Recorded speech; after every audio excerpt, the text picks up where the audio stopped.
Hi, my brother. I'm long time no see you. How are you, man? Good to see Hi, you. brother. I have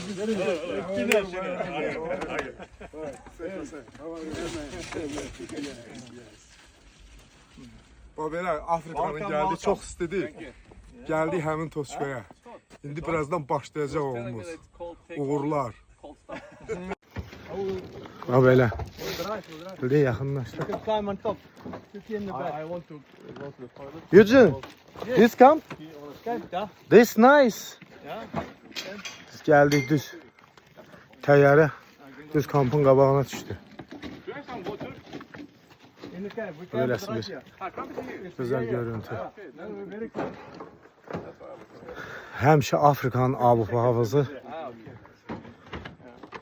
mənə çox doğmadı. Uzun illərdir, 20-25 il, 30 il. Bax, beləsi bir gözəl sahə.